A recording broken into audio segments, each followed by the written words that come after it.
सम्राट अशोक के शासनकाल में बौद्ध धर्म म्यांमार पहुंचा। 18वीं सदी में कोबाउंग साम्राज्य के दौर में ब्रिटिश सेना का आगमन म्यांमार में हुआ। 1885 में म्यांमार पूरी तरह ब्रिटिश साम्राज्यवादी की कॉलोनी बन गया। स्वतंत्रता की आवाज उठने लगी। ब्रिटिश शासन के खिलाफ हथियार उठा लिया गया। उस दौर में सुपर पावर देश जापान ने मदद की। स्थानीय नेताओं ने जापानी मदद से ब्रिटिश को खदेड़ दिया। 1942 से 1945 के बीच म्यांमार बन जाता है जापानी कॉलोनी। जापान म्यांमार में कठपुतली सरकार बनाता है जिसमें आंग सू रक्षा मंत्री बनते हैं। जापान अपनी सत्ता बनाए रखने के लिए उस वक्त के 1.5 करोड़ आबादी वाले म्यांमार में 5 लाख से अधिक लोगों को मार दिया जाता है।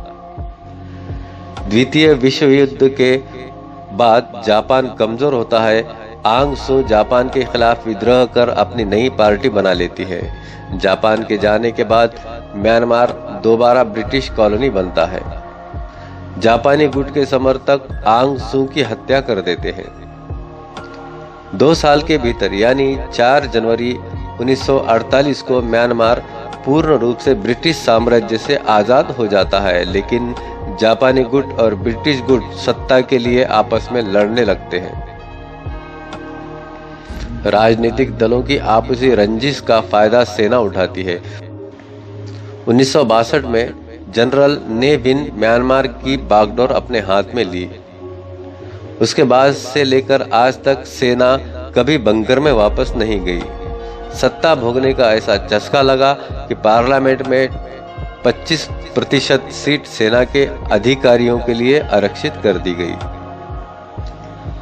आंग सू की बेटी आंग सान सू की 1990 में लोकतांत्रिक चुनाव के तहत जीत हासिल, लेकिन सेना ने 2 दशक तक उन्हें नजरबंद रखा।